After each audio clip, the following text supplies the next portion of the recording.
Dear friends, welcome to THALIR. It means bud. It is budding force to a new life. And we are Capuchins working for the renewal of the society and the church. My dear friends, welcome to the international program for the midlifers. This program is being held from 3rd to 7th of November, every day in the evening, 6 to 7:30 p.m. Indian time. We are focusing on growing gracefully and midlife transition. This is offered by THALIR Capuchin Online Ministries. This is from Virtual Institute of Spirituality, Integration and Transformation. Visit. We are struggling with the discontentment with life and boredom with things and people.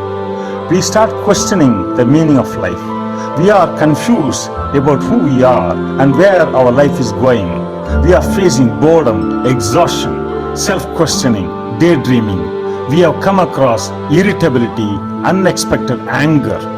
We are sometimes act on alcohol, drug, food and other compulsions. Sometimes we are also greatly decreased or increased in sexual desires and other concerns. We are also decreased and increased by ambitions in life. Therefore, to answer to these situations, we are happy to have amidst us Reverend Dr. Staney, CSSR, the Redemptorist priest. On the first day, we will be dealing with midlife crisis versus midlife transition. We'll follow with physical transition, emotional transition, spiritual rebirth, and relational transitions. We welcome you to have a wonderful interaction, input, and clarifications. Here comes Reverend Father Dr. Staney, CSSR. So once again, welcome to the session. Friends, it's been a wonderful journey that we've made right from Tuesday. We just saw what difference between a crisis and what was a transition. So we knew crisis is something that we do not have the resources to handle change. We are talking about a transition, we are talking about a process or the processes, if it's plural, from making or movement from one point to another. And we have made a transition from adolescence to young adulthood, late adulthood, and into this middle adulthood. Basically, we have come into this midlife state. So then we also saw a whole lot of things that can go by, like what kind of emotions that we can have, what kind of behavior patterns that we can have, what kind of thought process that can go on in our minds, and relationships, doubts, that could be self-doubt, could be doubt about everything around us, negativity, and so on. There's so many things that we saw that could be a possibility. And moving on to day 2, we also saw how can this process can affect us physically. So we were trying to understand what can happen to us, what can happen to our body, and what we can do so that we can minimize our bodily ailments and maximize energy so that we can move forward to continue our mission. And again, yesterday we saw how it can affect us psychologically, our behaviors, our thought process. How can it really affect us? And today, we're going to also look at it from a different perspective, that is, looking at midlife transition as a time for spiritual renewal. It's also a time for spiritual renewal. Because when we're talking about transition, we're not just talking about just a movement. We're not talking about a physical movement. We are talking about an emotional movement. We are talking about a physical movement along with that. And we are also talking about a spiritual movement. Because if you take that one aspect away, then it doesn't make any sense to our way of life. So ultimately, we are trying to look at this particular point of time that we are in, which is so lucid, could be between 30 years and 60 years, and I'm trying to assess what is it calling me to do positively. It's positively trying to help me to look at myself and see what do I really believe in, what do I really want, and how I can make my dream possible. And that's the beauty of this journey.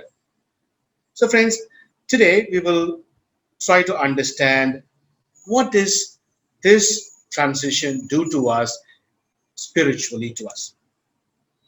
So I would like to share with you this PowerPoint, uh, something that I will send it to you soon after the session is over. Midlife as a transition, a spiritual rebirth, and that will be the topic that we are going to talk about. Now, I like this slide because it says spirituality is not about developing a new personality. It is about rediscovering your reality. Now, spirituality is not something that I'm going to find something new. I'm not going to go outside of what I don't know and find something new. We know it. We lived it. We have experienced it. But today, with my given age, with my given experiences of life, I'm trying to look at it from a different eye or different perspective. And I'm trying to look at it and see how it can really energize me, how it can become so personal to me so that it enriches my life and increases my energy level so that I move on to do my ministry fruitfully. So it's basically, it is not developing a new personality, but it is the rediscovering of our own reality. Now, the human and the spiritual are not two different things. Human and spiritual are not two different things. The bottom line of spirituality is basically three. The bottom line of spirituality is three. It is basically what goes on in my mind, what goes on in my emotions, and what goes on with my behavior and with my body. And that is the baseline for our spirituality. So if we are going to take or make a kind of a list to say that what would spirituality mean to me, the baseline would be these three. How well am I handling my thoughts, my cognition? How well am I handling my emotions? Whether it be anger, it could be sadness, it could be happiness, that is one of the most forgotten emotion in religious life. And then it could be something like surprise, it could be fear. Now, how am I handling them? That's my psychological life. And the third aspect of my life is the way that I behave. The way that I behave with whom, the way that I behave with myself. When I'm alone, how do I behave with myself? And how do I relate with people who are outside of me? Maybe my community members, my congregation members, my workplace, the people in the society, at church. How do I relate to people? That is my behavioral pattern. So when we are trying to understand all these three things, then spirituality is born. Because without these three, there is no spirituality. Now you might ask, Father, you're talking all about us, but we're not talking about one person called God. The three, God is not there. So where is God? That means there must be a fourth element, right? But actually there's no fourth element. It's only the three elements in which God resides in all these three elements. Where he says, where two or three gathered in my name, I'm there with you. He's not going to be in our altars. He's not going to be in our statues. He's not going to be there up in heaven. Where two or three gather in my name, he's there with us. And today we are more than 4,400 plus people. Definitely that is where the spirit moves. So when we talk about spirituality, it is when we keep our thoughts, our emotions, our behaviors healthy, and God resides, and then our spirituality becomes much more richer. Otherwise, what happens? Spirituality can be something outside of our world, can be outside our world. Or spirituality can be a means of escape from reality itself. Because I can choose spirituality as a means of escape. We can do that. Now, say for example, there are people who can hide their innermost feelings and they can spiritualize it. That's not going to help anybody. They can go talk to God about it. That's not going to help anybody. If I have a conflict with my fellow sister or fellow brother, I go to talk to God. It is not going to do anything for me. Now, honestly, what I need to do, I go and talk to my brother or my sister whom with I have an issue where we can communicate, we can identify a conflict, we can contribute towards resolving it, and we can come to a common understanding. And there God is born. Otherwise, what happens? It can be a way out. I can run into spirituality, and that can be a kind of a cover so that I can keep all my hurt feelings, my brokenness, my shadowy past, my relationships, and all that, and I can say everything is fine in the name of spirituality. Everything is not fine. Because sometimes we also have this kind of a feeling. We go for a retreat. I think probably everybody has this feeling. We go to a retreat, an annual retreat, and the retreat master or mistress gives a wonderful talk, guides us right through 8 days, and we go through a lot of reflection process. We also come up with a lot of resolutions, the things to do, the things not to do. We have a long list every retreat. Now, once the retreat is over, we all are on a high and we say, okay, I'm going to change the way that I think. I'm going to change the way that I'm going to relate to people. I'm going to change the way that I'm going to relate to God in prayer. I'm going to change my lifestyle. It goes on for a while, maybe a week, 10 days, goes down. Then we need another retreat for 8 days. So we wait for another 1 more year. Now, what is happening within us? We are beginning with an exercise with due intelligence or diligence, and we wanted in our hearts that there needs to be a change. I wish for it. But somewhere in between, it just fizzles away. It just goes away. Where does it go away? So I'm back to square one. I tend to do the same thing that I've always done. I've related to people the way that I've related all the time. I tend to get angry the way that I get angry all the time. That is why, friends, our confession list wouldn't have changed for a long, long time. It will be practically the same for over a period of time. The first sin will be the first sin and the last sin will be the last sin. Why? Because there's something I think that is lacking. And now we are in a transition where we are confused. We are asking serious questions. Questions about myself. Questions about existence itself. Questions about the world. Questions about my congregation. Questions about my own work. Question about my own relationships. And there comes a point that I am confused. I am confused. And now the way that I have formed spirituality, as it were, is not helping me out. It's not helping me out. So that is why it is really, really important for us to understand what is spirituality. So what makes it? It is the interrelationship between God and self. Now, self, I mean my thought, emotion, and behavior together is the self and God. So it's an interrelationship that happens. My human being with God is a spirituality for the second half of my life. This is what happens to me.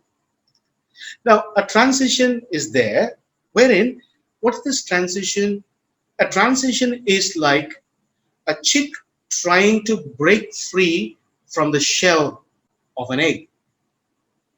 or a butterfly is trying to break free from its cocoon so that you have new life. And I would like to give you this two imageries, one of a chick that cracks open the shell of an egg so that it just comes out liberated, or a cocoon which is so enclosed and the butterfly struggles its way through so that it sees liberation. So midlife is basically the process like an eggshell and a cocoon. It is not a burial ground. It is not the grave where everything ends.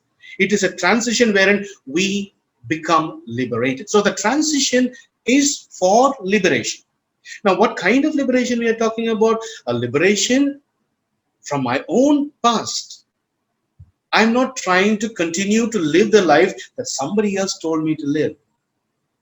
Say my father told me, be like this, I tried it. My mother told me, act like this, I tried it. My family said, told me to behave in such a manner, I did it.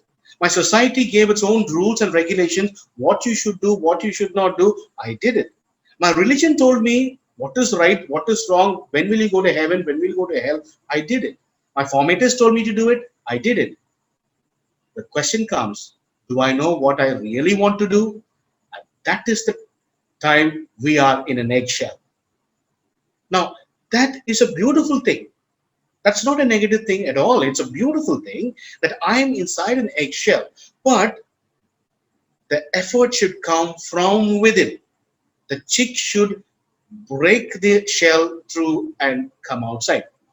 So that's what I read somewhere. Life begins from within.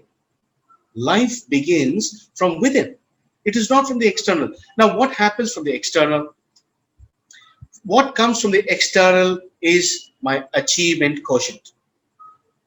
I had been successful, I had been educated, I had been popular, I had created a status in my society, in my congregation, I have a social standing. Yes, all these come from the external of what I do, what I did.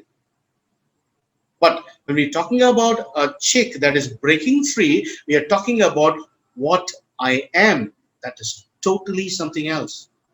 We are talking about the very meaning of my existence. What am I? Am I Staney? No, that's a tag that I didn't even choose.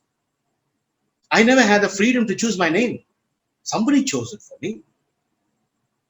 Now, do I have a choice to plot out my own map and a goal and to reach that? Can I? So that is what this transition means. So therefore, transition is very positive. It's not a bad thing to go through. So in that thing, we are going to be liberated from what? First of all, we are going to be liberated from what is holding us back. And what are the things that can be hold us back? It could be my past. And I'm sure that all of us here have made mistakes, small and great. But then we can bounce back, we can move along, because that is what we do during this time. We also have our strengths that is time tested. We can also use them to our ongoing lifestyle. We can also make certain changes in the outlook that I have, the way that I look at my own self, the way that I look at myself to see how healthy I am, how liberated I am, how happy I could be. And I can also assess the kind of the ability to create my world, to create my world. And that is what this part of life is. The major transition between the first and the second is that the midpoint. That is the major thing. The midpoint is important for us because we need to go forward with a sense of liberation. So for which, yesterday we go through a process called liminality. And what is this liminality? It's a state of disorientation, a state of confusion. I'm totally confused because I don't know which direction to go because there are too many directions. And I have to make a judgment call. And what can I do? So that means there are too many options to choose from. And I'm not sure which option is the best option for me. So we can also put it that it is got an option called goals, it's got another option called identifications, another option called values, another option called sense of self. So therefore, we are always constantly moving. That is what it is, a flux. So I really like this. Man and God met somewhere and both exclaimed, my creator. And that is what it is. Friends, when we're talking about spirituality, we need to talk about this. We are not talking about the creator. We are also talking about the co-creator who is in action along with the creator. That's what we are talking about. We're just not talking about creator.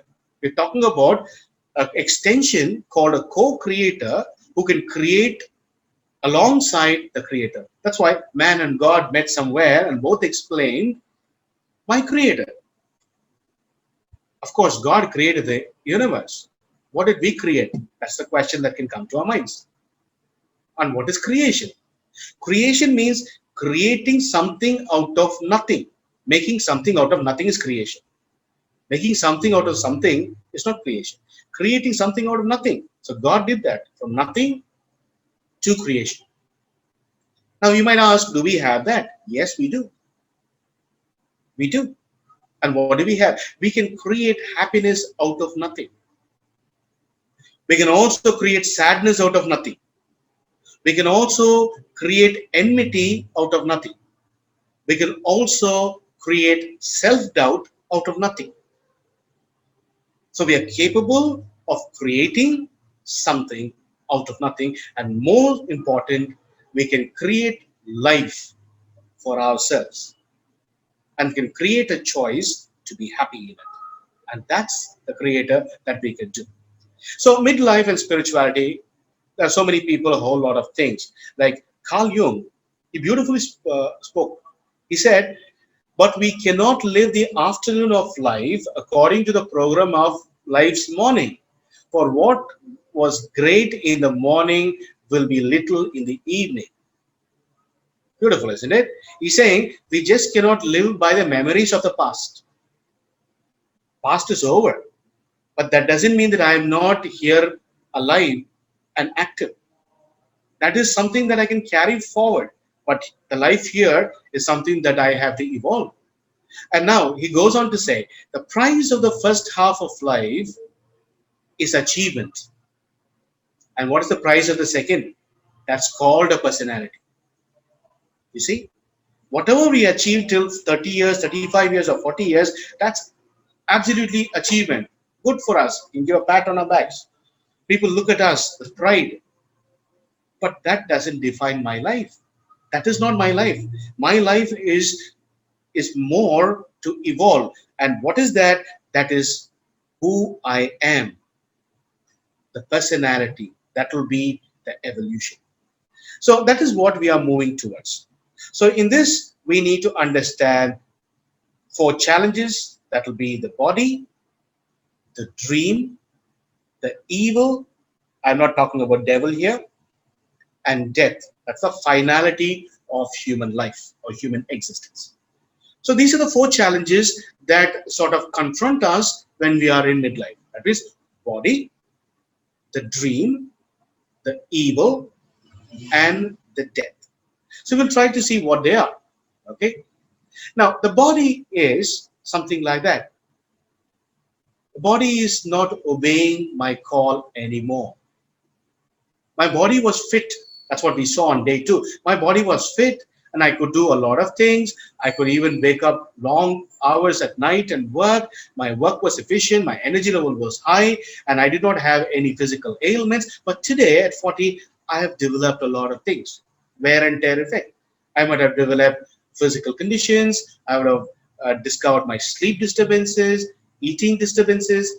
And today, my body is not under my control. So therefore, it is not an obedient servant anymore. So the stamina is less. Maybe I tend to wear spectacles. After 40, I find it difficult to read my breviary. Therefore, I know, okay, I'm getting 40s, I'm getting old. So bifocals, Maybe my sexuality goes lower for married people.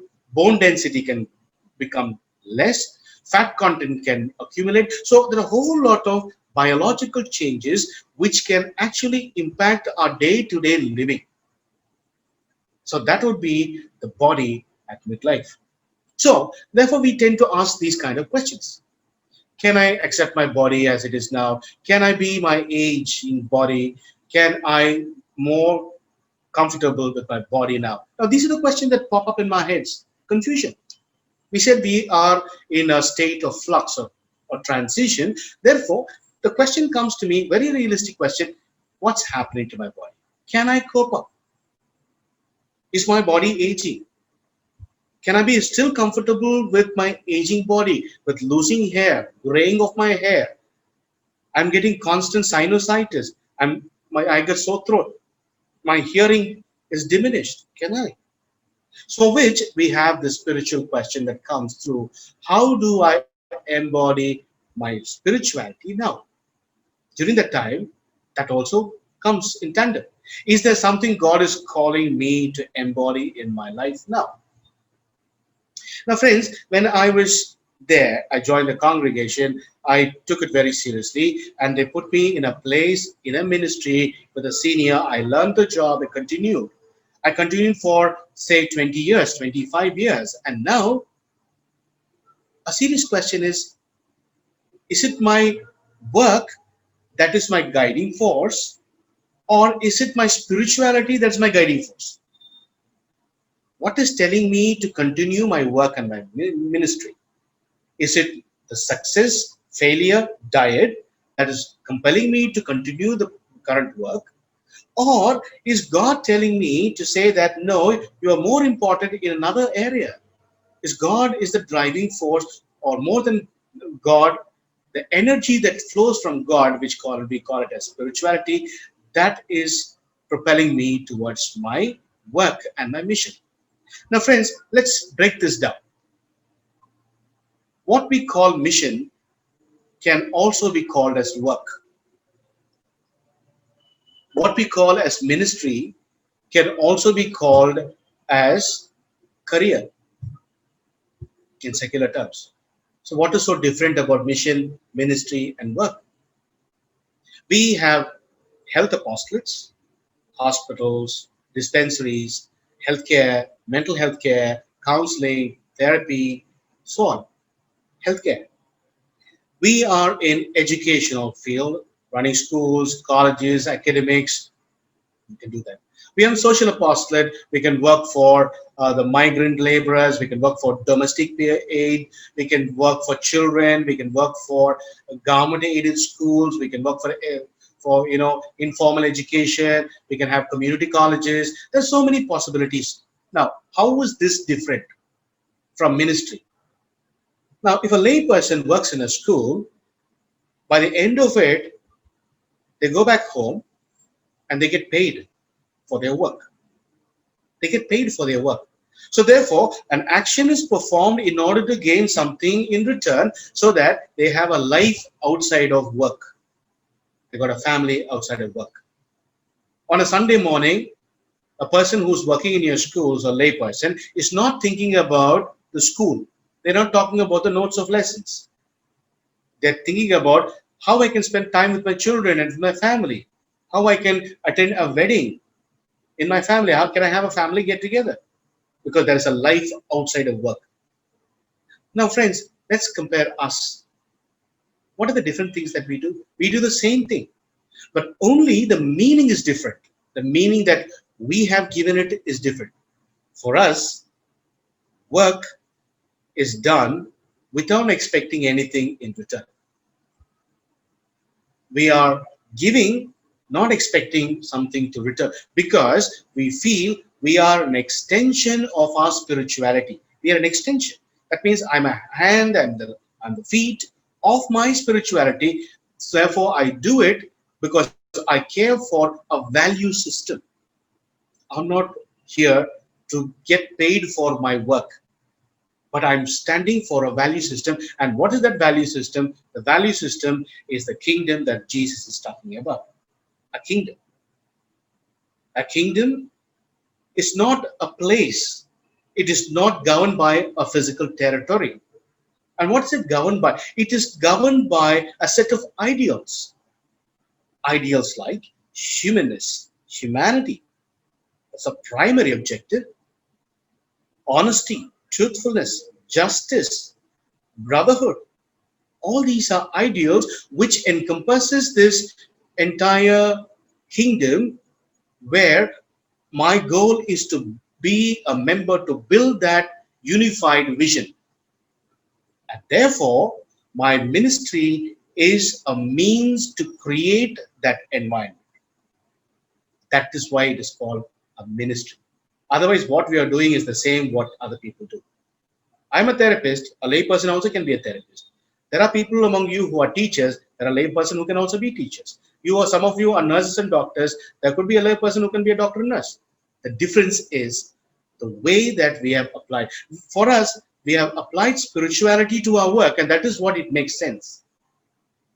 So therefore, it's imperative for us to really understand this question. How do I embody my spirituality here and now at 30, 40, 50, or 60? So that is a vital question for us to ask. That's about the body. Now come to the dream at midlife. What is the dream at midlife? As a young adult, what I will be as I become my own person. That's a dream. What do I want to be? You ask a 6th standard student, he'll say, I want to become a pilot. You ask a 7th standard student, what do you want to become? He said, I want to become a doctor. I want to be an engineer. I want to be a truck driver. That is a dream, a childhood dream. But then when we grow up, the dream shifts to something very, very concrete. And what is that concrete? Maybe my career is my dream. I wanted to create this. I want to achieve this. I want to study this and create a career. And this is what I want. And that is becoming a dream in motion. Do we have dreams? Yes, we did. We did have dreams. Probably when we were brought up at home, there was a dream. And what kind of dreams were? Probably they wanted us to be maybe somebody very highly placed in society, highly educated. They wanted to carry the esteem of the family to the outer world. Probably that's what our parents wanted. Or our parents also probably trying to push through their unfulfilled needs into us. They wanted to become a doctor. They couldn't. They want their child to become a doctor. They couldn't become a nun. So they want their child to become a nun. They cannot become a priest. So therefore they wanted their child to become a priest. That is a possibility too. So what are we? In that context, we are reenacting the needs of my parent here and now. But the question is, do I really want it? Or I'm reenacting the need of my parent? Or what my society says. I go to the seminary or the convent and then I say, okay, this is not for me. I want to leave. But my family says, don't come out of it. Because if you come out, it is a disgrace to the family. And I get stuck. There are people like that. They couldn't go out and live their dreams because it's a disgrace to the family. So what are they living? They're living a dream of the family. They don't live a dream that is theirs. Or probably my parents would have said, you have to be perfect in everything. You have to be achieving. You have to be the topper in everything. Therefore, I come to religious life. So I have become the topper in everything. I become super clean. I become a perfectionist. And I work and work and work. And then I ruin my health. That is not what I wanted. That is what my parents wanted. That's what my family wanted. But it takes time for me to understand, what do I want? So that is where we need to make this transition between a dream and a reality. A dream is something that is fictitious, that does not come to pass. But what I really want to be is a definitive effort that I take, for which this midlife is an invitation. So therefore, it is basically, I'm trying to ask these questions. Where is the dream now? What do I do? Am I disillusioned or depressed? Is my family life or marriage changing? Is work and its meaning changing? Yeah, these are vital questions that come through during the midlife transition. Therefore, I need to ask as a priest or as a religious person, what is my dream today? What is my dream today, 2020? And now, is my dream to become the next provincial for my congregation? I think it's the wrong dream to have. Then the question comes, what will happen after your term ends? What will happen after after you reach 60 years of age? It's not about becoming a provincial. Or I will become something and I will make people know that I am something. No, that's going to come to an end. But what will be my dream? Now, for which we need to stop, we need to get confused, we need to go within ourselves to figure it out. And that is what the dream is. So the spiritual question would come as, is there something called calling me now, perhaps something important in a way that is new or different? Is my faith part of the dream? Now, that's a vital question to ask. Is my faith part of my dream? Because we dream about a lot of things, and that's material. That is to do with our position in life, status in the community, or in the congregation, or social standing. But the serious question, is my faith part of my dream? So that means we need to ask, what is faith itself? And what am I doing to nourish that dream? Now, all that we have is a set of rules. All that we have is a timetable. And we religiously follow these too. Is that going to fulfill my dream, which is faith in action? Faith in action. Is my following the ritual enabling me or energizing me to go forward? I think that's a question we need to ask. Friends, I'm sorry, I'm giving a lot of questions to think, because this is something that we all need to make our personal choices. It is not a group choice, it's a personal choice. So that means if my faith is a part of my dream, then I need to be serious with my spirituality and ask, what is spirituality for me? Is it my rosary? Is it my novena? Is it my Divine Mercy Chaplet? Or is it about the, what do you call, the festivities that we have? Is it about the mass that I attend? Because they are all there. I'm not saying they're not there. I'm not saying they're bad as well. I'm not saying that reading the breviary is the wrong thing to do. They are all means to help us to grow in spirituality. But we need to seriously ask, are they helping you? Are they helping me? And if they are not, if they're just going to be rubrics, just timetables that I follow, so that I'm kept in good books, because I'm a good community member. And what I will do as a good community member, follow the timetable. But am I really praying? So that means I need to ask a deeper question. Does all my spiritual activities, including spiritual reading, does it enable me to become stronger in my faith and zealous in my ministry, wherein my spirituality can evolve? I think that is the vital question we need to ask. So does all my activities, I'm not saying they're bad, they're all tools, but they're not the end goal, but they are tools to enrich faith that makes us possible to look at my goal clearly, and that also enables my spirituality to evolve to reach my goal. And that is basically what I need to do. So that is the point number 2 about my dreams. Third, evil at midlife. What do I consider evil at midlife? Now, friends, I'm not talking about the devil here, because poor devil, sometimes anything that we cannot understand, we blame it on the devil. Okay? I don't know. I really pity the devil. Anything that we don't understand, we'll say it's because of the devil. Some people can't speak. They said it is the devil of dumbness. I don't know whether the devil knows that. I don't know. But let's be honest.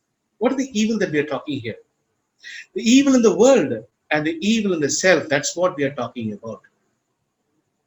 We're talking about what I could see and what I am. That's all I can see. The evil in the world and the evil that is going on within me. That means I'm talking about what you are helpless about. Now, one of the key symptoms of midlife transition is helpless or helplessness. And how do you understand helplessness? We understand helplessness by looking into our vulnerabilities and to see what makes us vulnerable. And what really makes us vulnerable? The way that I look at things, reality, me, you, and the world. This is the triangle that I look at. Me, you, and the world.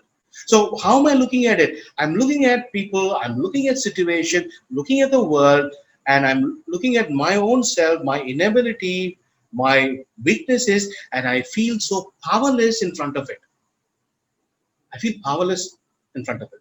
Now, my question is it okay to be powerless? Or should I always be in control? Now, that's a question for further reflection.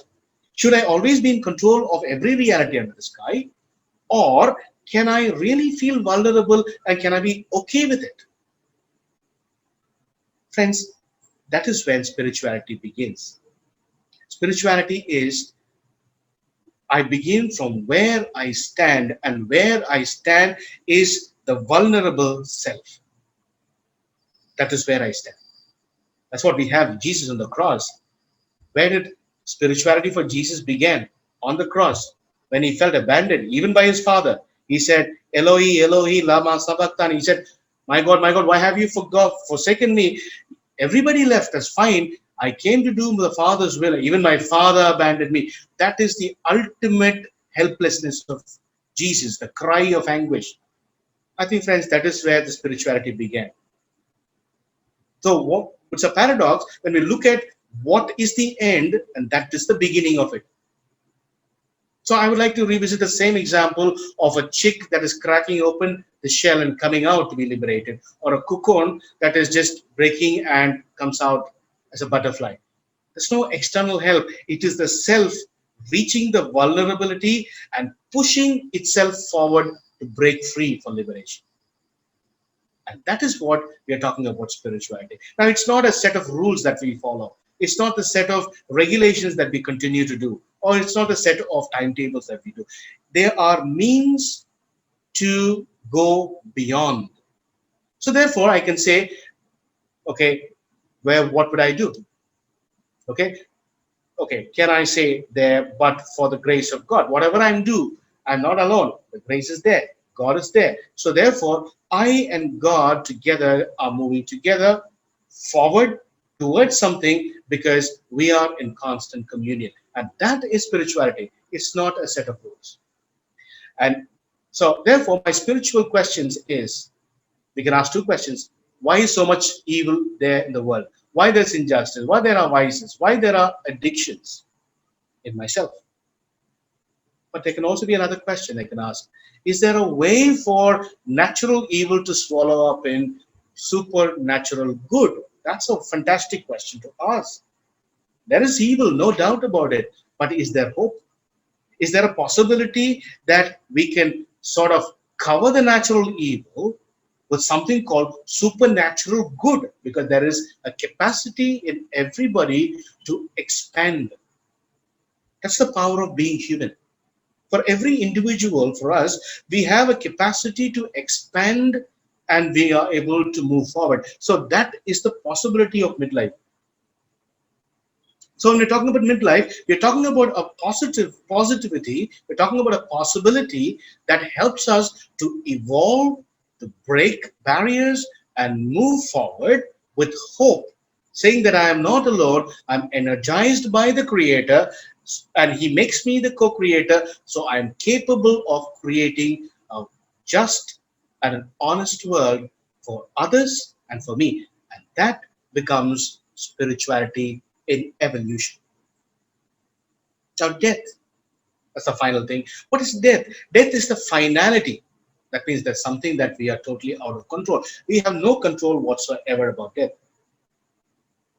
Because everything that is born on earth must die. That's the culmination. So, ultimate question that comes is, what is the purpose of life? What is the question? What am I doing? Is there a meaning in life? And meaning in being happy? Meaning in becoming, doing something, whatever I'm doing? And that is a vital question that I ask. So therefore, can I accept the reality of death because that is true? What does it mean if I do that? And what does it mean if I don't? Because that's the finality which nobody can escape from. But there is time to reach there. But the other way of looking at it is there a meaning in death? And that is when the Paschal mystery of Jesus becomes alive. We're trying to look at meaning in struggle, meaning in sickness, meaning in helplessness, meaning in desolation, and meaning in depression. These are things that we go through because that becomes spirituality lived in. Otherwise, spirituality belongs to the textbooks. It's there. They're beautiful ideas. And somebody comes on a recollection day, on a retreat, and preaches about it. Sounds good to the ear. Sounds good. Fascinating idea. But then that is not spirituality in action. A spirituality in action is whenever I'm trying to put my current condition, life condition, that will include my thoughts, my emotion, my behavior, good and bad alike, in motion with hope, then it becomes my evolution of spirituality. Now, friends, I just want you to do this. I want you to go into the chat. I want to take some time, about a minute or so.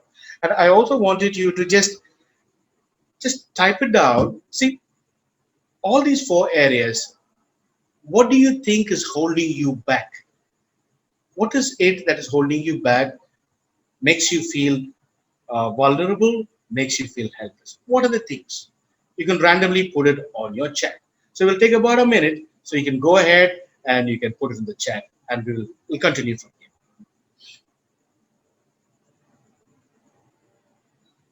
And maybe Brother Ben can actually read it for us so that we can also say that I'm not the only one.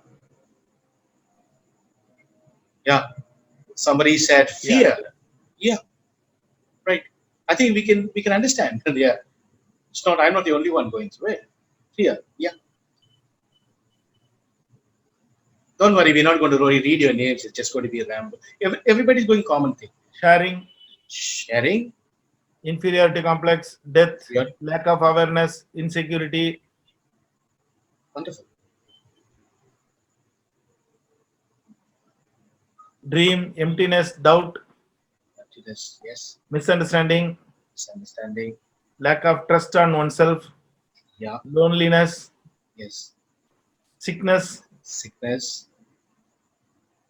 fear of the unknown, Fear of the unknown. monotony, Yeah. incapable, Very powerful. confusion, broken relationship, hurt feelings, helplessness, ego, uncertainty, anger. Yeah, some are repeating. Yeah. Pride.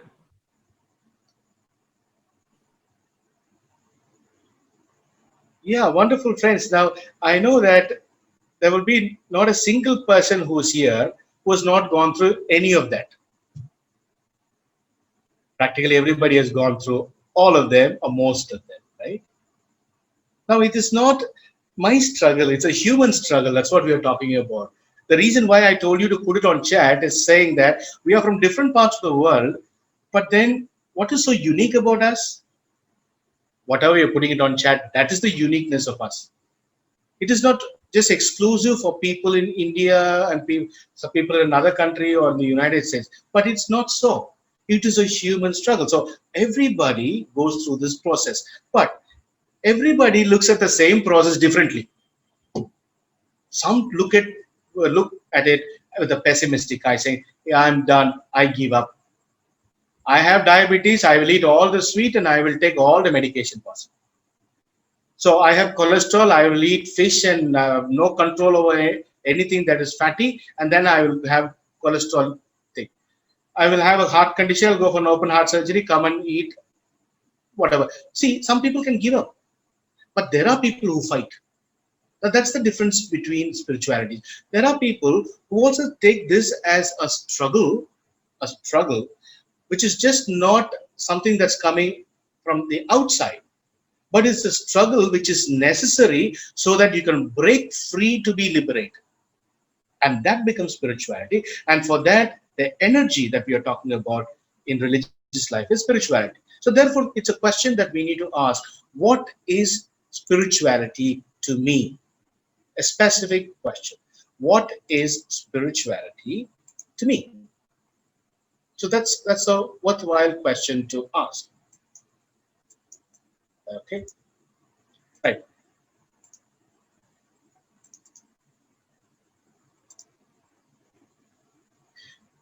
Okay. Now, friends, now we are talking about this midlife spiritual development. And they say we tend to go through 4 spiritual developmental process in this. We go through 4 developmental process in spiritual development. So I just want you to check it out. Which stage are you in right now? So we can actually have an understanding. At the same time, we can go beyond. Okay. The first is called antisocial or chaotic. It's a stage that would mean what I will simply call chaos. Simple as that. Second is formal or institutional stage. That would mean it's the boundary stage. Anything with a territorial barrier. The third, I will call it as doubt or skepticism. That would be like deconstruction. I'm sort of angry about, dissatisfied about, something that I'm rebelling about. That's stage 3. And stage 4 is mystical communion. That means we are trying to come in union. That's what it's called, union. So we'll try to see what they are and see where do we fit in. Okay? Antisocial or chaotic state. Now, friends, when we're talking about antisocial, we're not talking about criminal behavior.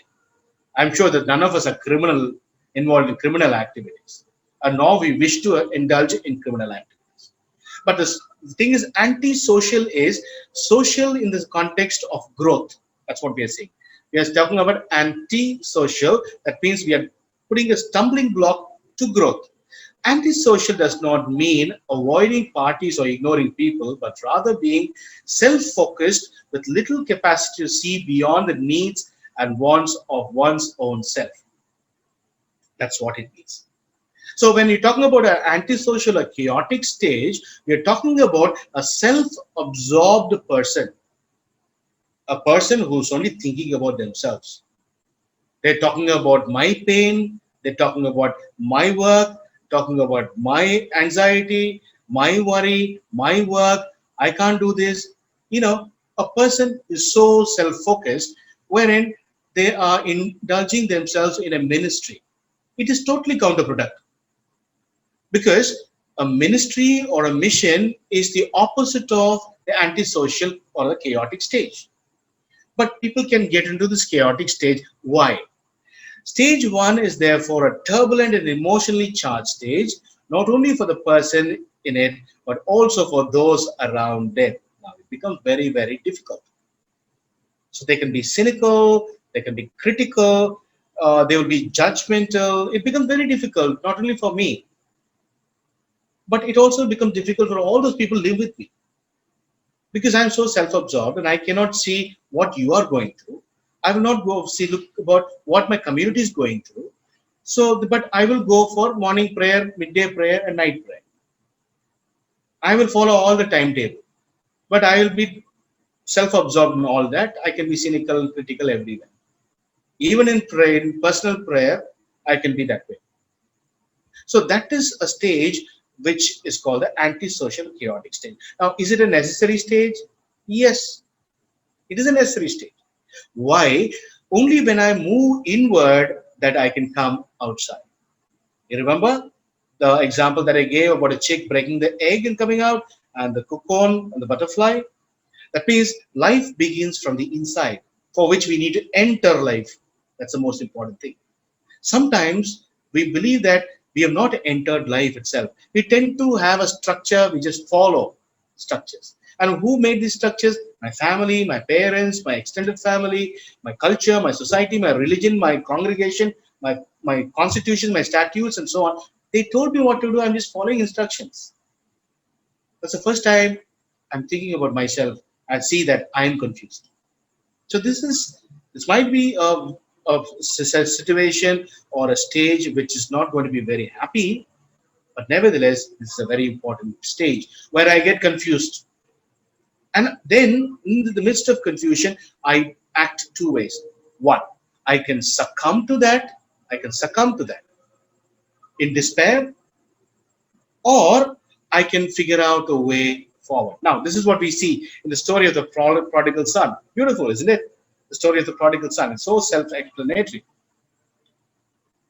Two sons. One son wanted to go away, have an independent life, and did whatever he wanted. But until there's a word in the scripture that says, when he came to himself, that's the word it said.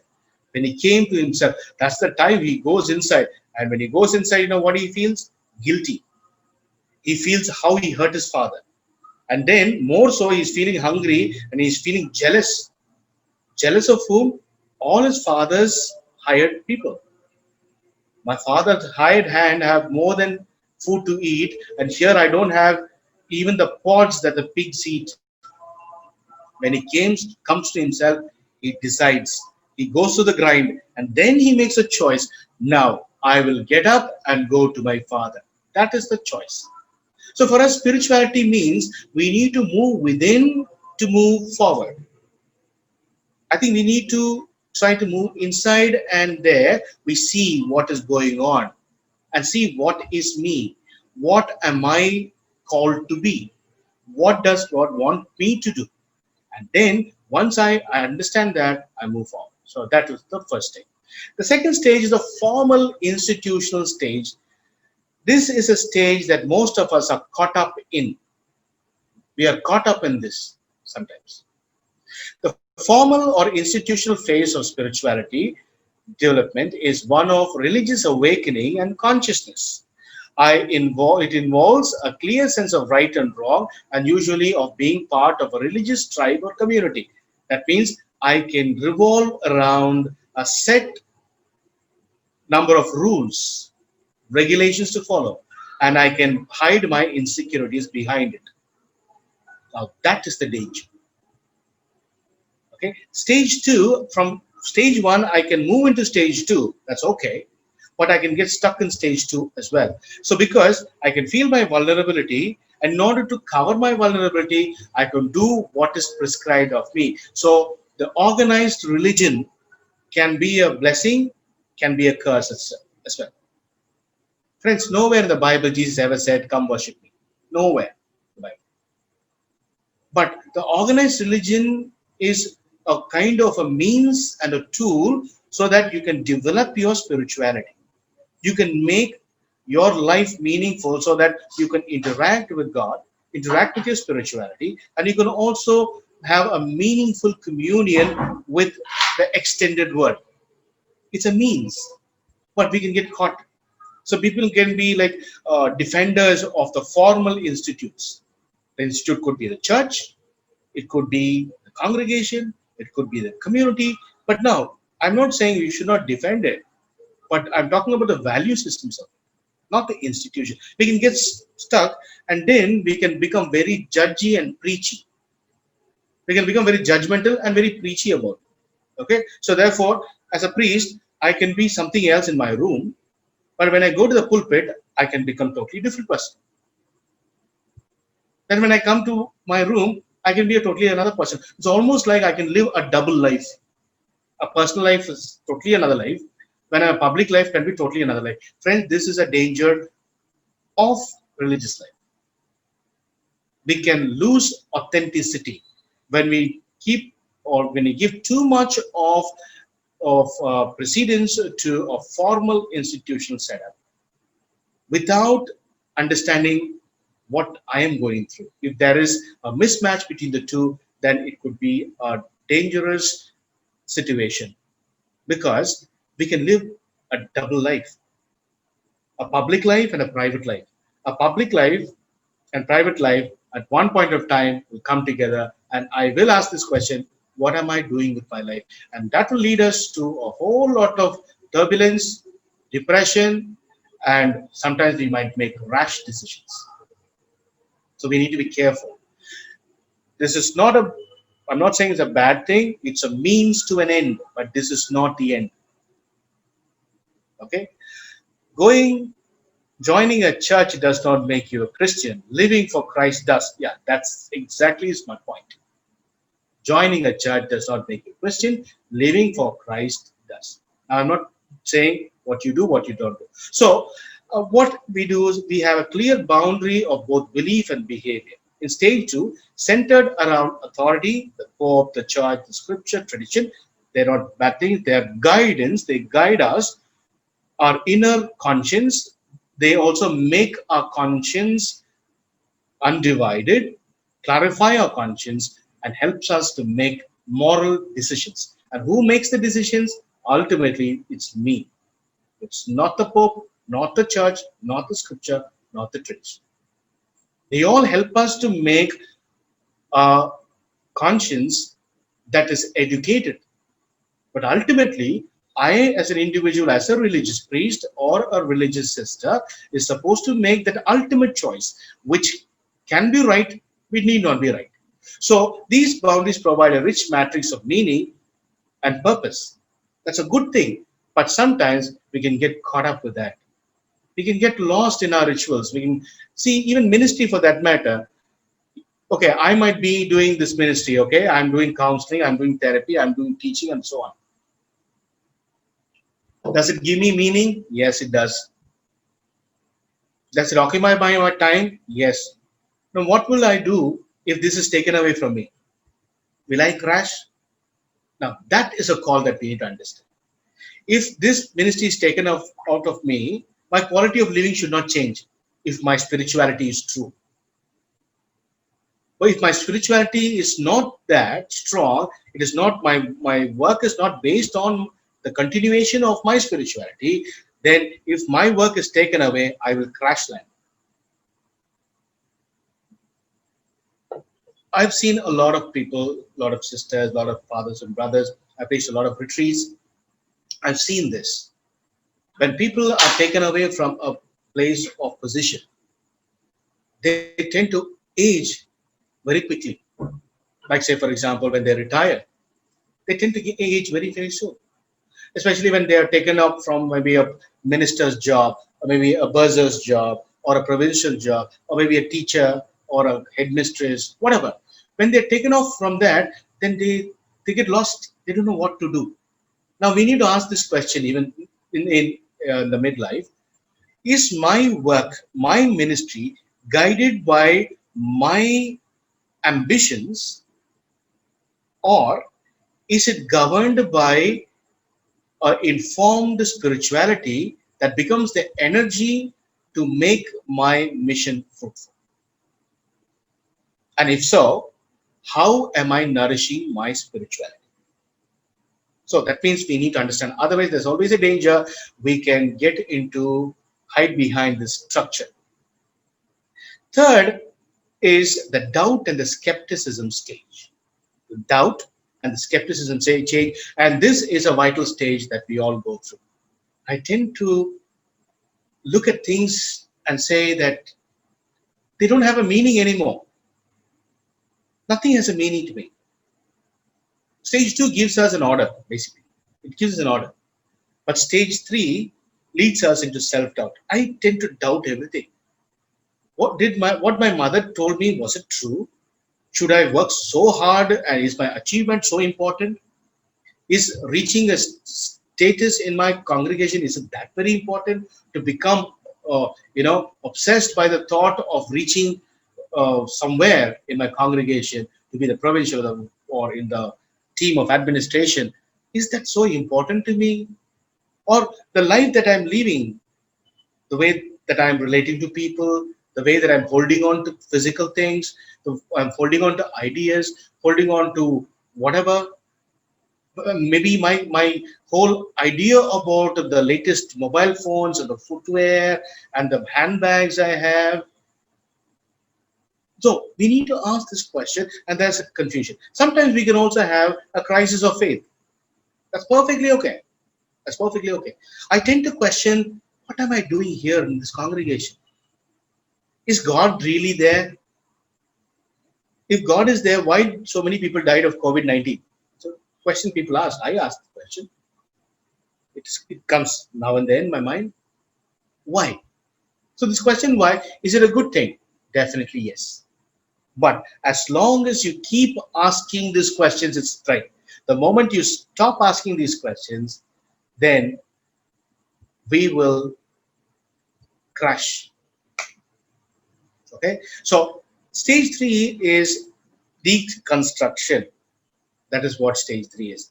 Okay. It is dominated by analysis of reality and truth. We are trying to make a balancing act.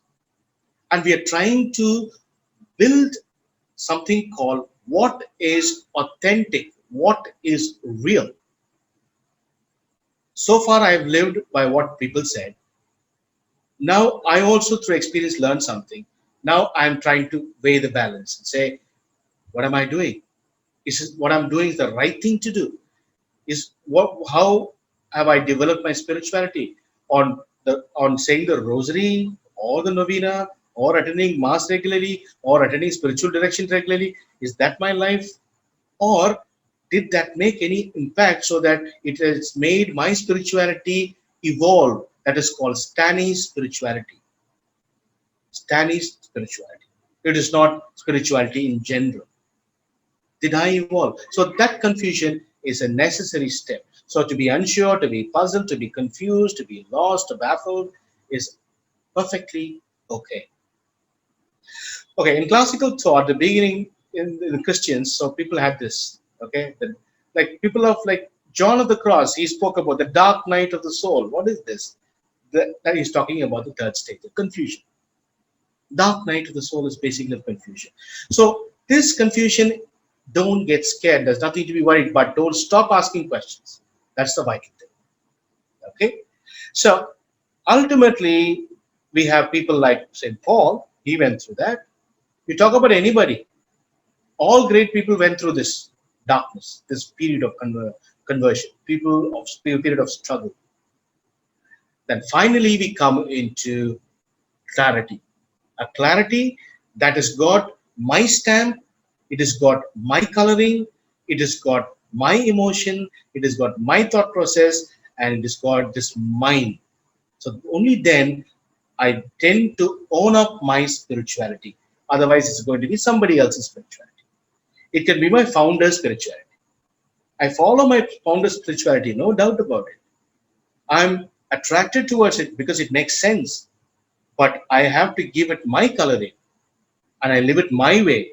I'm not living it like Alphonse de Ligori, who lived in the 1700s. I'm living in 2020. It should have Stanley's coloring, living the spirituality of my founder. So by living the spirituality of my founder, who was like 3 centuries ago, what difference does it make? Things have changed and evolved. Did my spirituality evolve? I think that is the thing. So the fourth stage is, it is important to note that while the progression of stage 1, 2, 3 is linear, now we also need to understand that we are moving from or towards goodness and towards humanness, with commitment and transformation. That's what we are moving towards. This progression is moving towards the goodness. We are moving towards humanness, moving towards commitment, and we are moving towards transformation, just like a butterfly.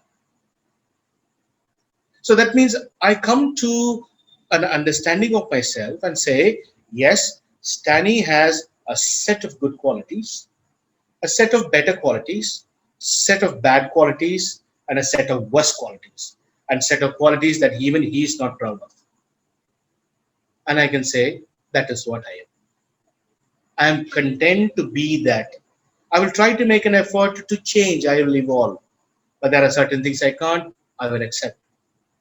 So this is when life in transition moves along to another stage. And that is what we need to move towards. You realize all things are connected. That is when you see that. And we will see that everything is connected. We also see that spirituality is not only about the good things. Spirituality is not about just humanity. It is just not about Jesus Christ and not about God. There is an intrinsic connection between everything. It's a connected between God, it's connected between creation, with humanity, with the goodness, the intention, the helplessness, the brokenness, the shadowy past, and the ability to move forward towards forgiveness and continue life. So that means, you see, it is a circle. So spirituality is basically a complete picture of humanness. And that is what midlife helps us to bring forth. So it is an opportunity. It is not a crisis. It is an opportunity wherein we are moving towards growth, we are moving towards newness, and we are moving towards godliness and what we call it as co-creation. We are moving towards creation, and on the way, we are creating. When? Because we embrace emptiness and we embrace our prejudices, we also embrace our brokenness, our limitedness, and then it makes sense. I think this is how the 4 stages of spirituality growth happens. So friends, I would like to stop here because I think we don't have time. I will send you this PowerPoint. I've done it, there are about say 41 slides. There are more content as well. So you will be able to understand what we are talking about. All right. So I would like to stop here. So do you have any questions, clarifications, or doubts? Thank you, Father Stanley. This is a very, very moving, and I think your points were a bit disturbing also, very challenging. At the same time, some kind of grace, some kind of sobriety coming back to us. I think the message was very good, and you have touched the way we have to look at this as a process and also a progress. That's very, very nice. Thank you. And I now leave the floor open for your clarifications and some any other things. Before I leave the floor open to Father Ben to organize, I just want to I give 1 or 2 informations, dear friends. That is, the Father has given some nice review, that is review questions. There are some very good questions for reflection, personal reflection. You don't need to answer to us, send to us, but keep it personal. Print it out and keep it personal. Read it once in a way. It's a very good. You can rebuild it. The very, very practical things. Very good for our spiritual life as well as emotional and physical life. Second thing is, we are sending these videos every day. You can subscribe to that so that they are also getting the Sunday videos in the same thing. That's called THALIR Visit. Because THALIR, there are so many channels, but you can THALIR-Visit. So it's easy for you. Visit stands for the Virtual Institute for Spirituality, Integrity, and Transformation. So that's what we are doing these days. And another point is, Father has got some ideas. That's how to go for. There are so many other issues. There are some issues only concerning women, only concerning men. So it's a gender-based middle-age issues. So we are also working at it. Maybe we'll come back to you later. Then we'll go into some more, we can listen to some medical doctors, gynecologists, some people, dietitians. All these people will be very, very helpful for us to get ready to face our life joyfully as well as with courage. These are some of the things I want to tell. Thank you, Father, for this wonderful thing. And tomorrow we'll be giving a questionnaire, just 1 or 2 minutes only. You can fill it up, which is meant for us for suggestions. And today or yesterday, I sent to you receipt and payment slip. Just write it, fill up, because there are some bank transactions and your postal address. Okay, we'll send you the bills to you by post. Maybe it will take a little later time, but we will surely give it to you. It's for your accounts. At present, you just fill the paper that we sent to you. Send it to mail-to-thalir@gmail.com. Mail to THALIR, all English words, no numbering there. Mail to THALIR@gmail.com. I'll send it to you, that one. Thank you very much. Father Ben, you can continue. Yes, Father.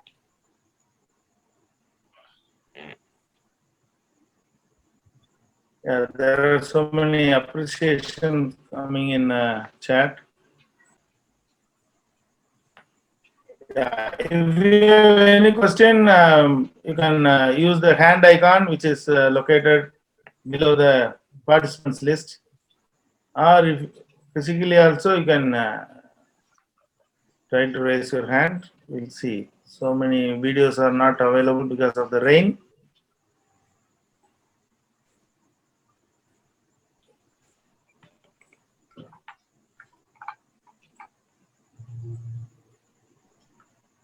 Yeah.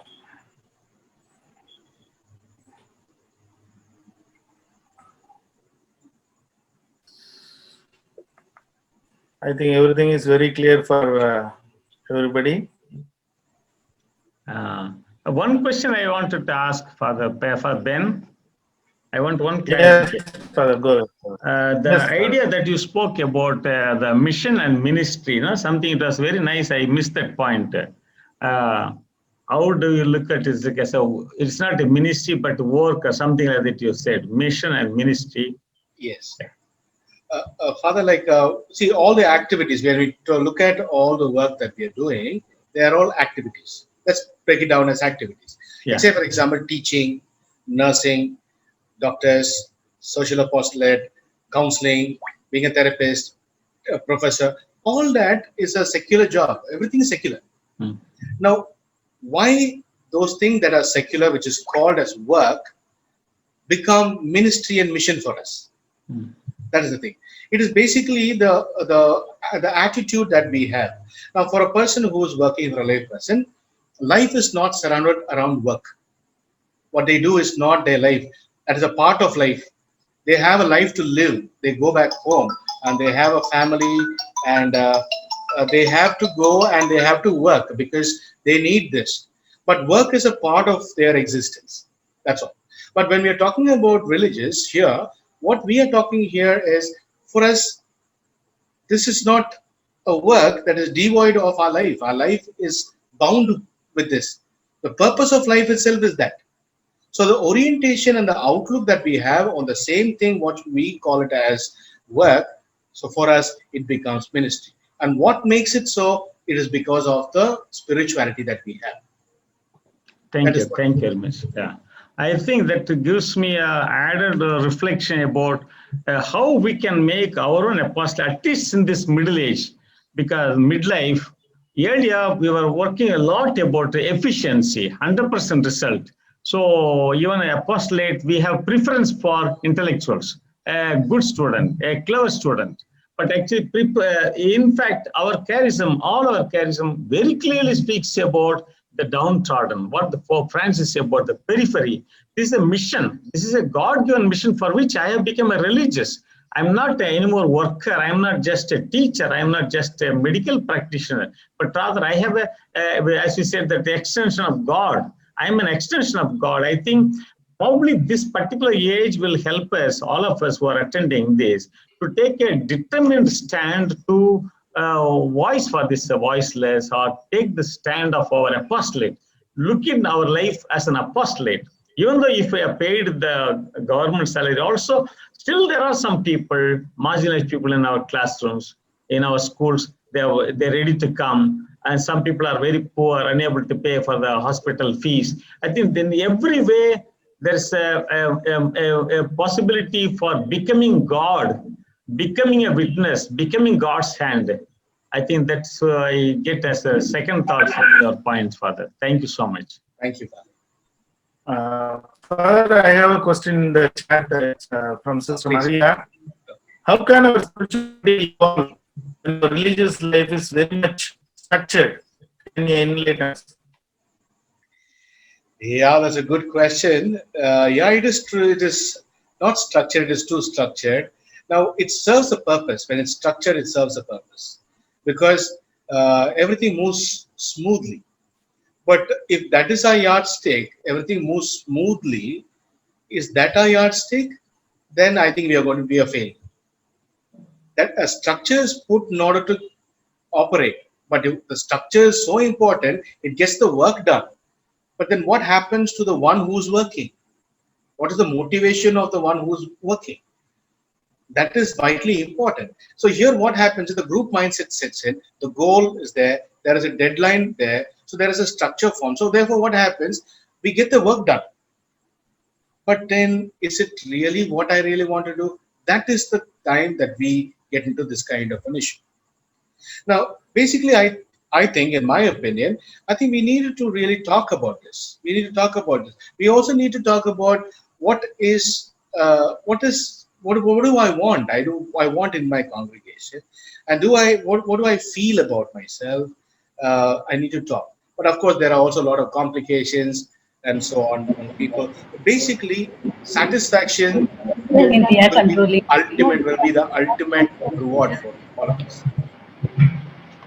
Father, there is a question Yeah, from Ben from FMCK to Father Staney. My sister FMCK. Yeah, Father Staney, you said under the stage of institutional that there is a tendency to lead double life, private life and public life, and that also Yeah. there is a tendency to make rash decisions. So we just want to know what leads us to make these rash decisions and how we can be helped not to make these rash decisions and cause confusion in life. Now, what happens when we get disillusioned? When we go to this thing of, I get confused basically. When I get into confusion, I think that's a wrong thing to happen. But it's not the wrong thing to happen. It's a part of a journey. And that when we think that is a wrong thing to happen, I panic. And I wanted a way out as soon as possible. And I choose the first option and jump for it. But that is not the right option to take. I've not taken that. Because any difficulties, it's not a bad thing. This crisis is not a bad thing. What we are talking about crisis, it's not a crisis. Basically, it is a stage of life where we can evolve. That's what I used to specifically. I used two images of a chick that is breaking the shell open and coming out, and a cocoon and a butterfly. Because that is what it is. This pain is a possibility for our growth. It's a necessity of our growth. But unfortunately, we see that this pain is too much for me and I want to jump out of it. And the first option I get, I jump. So that's when I make a rash decision. Yeah, there is another question further. I am coupling two questions together from Bethany and Sister Inacia.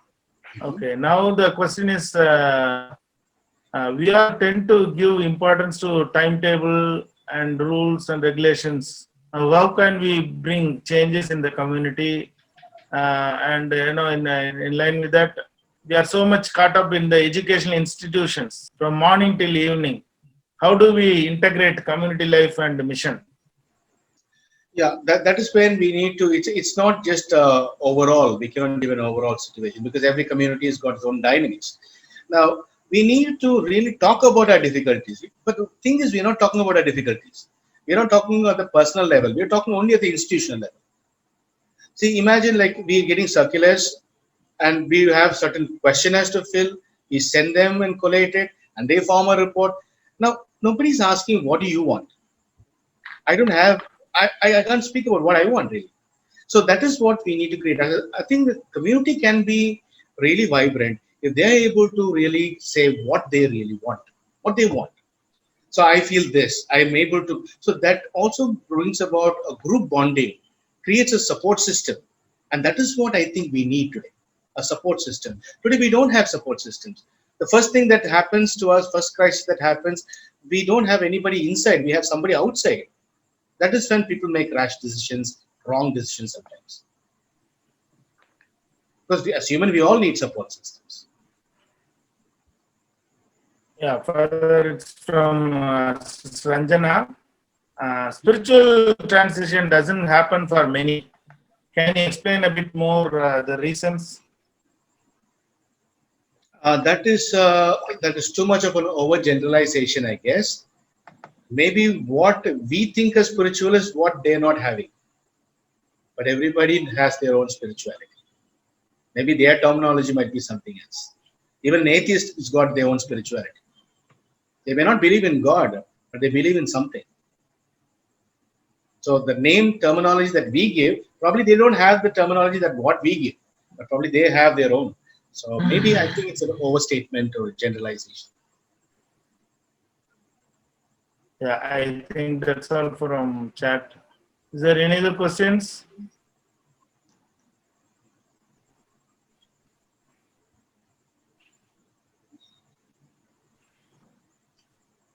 Father, you are planning to give us some video clips about midlife something.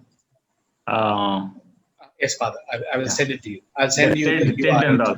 Yeah, I that will will send be you very the helpful. URL tonight, and then you Yes. can. Okay, that's a very good thing. Very good. It was excellent. I think we were really mesmerized with all the wonderful points. Lot of things to reflect. Thank you for your PowerPoint. Thank you for the Ben. Thank you, dear friends, brothers and sisters. Tomorrow we have the last day.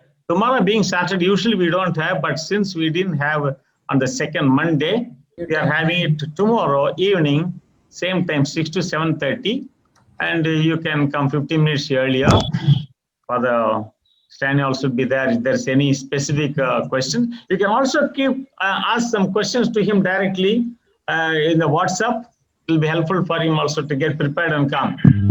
If you have any questions, please. Yes. Thank you, Father. Thank you, Father. Thank you. Thank you. Also, you can write any comments also about the session. It will be very helpful. Father Stanley, can you hear me? Yes, sister. Thank you, Father. Thank Yeah, you, I could not Father. unmute. Thanks very much, Father. Thank you, Father. I just wanted to tell you. Yeah. I Yes, sister. just Go wanted. ahead. Go. See, I was thinking, at any stage of our life, like not only stage, there is something called that inner freedom, no, Father. Freedom. Yeah. If that is there, we can express what we want. I feel that when we express ourselves a little externally, to okay, I am upset with this, or I am angry with you. That itself, I think, liberate a little bit. I feel. I have. I am not saying I am the perfect one. I am saying, but I have seen some people, they're not expressed. When I see that, I feel suffocated.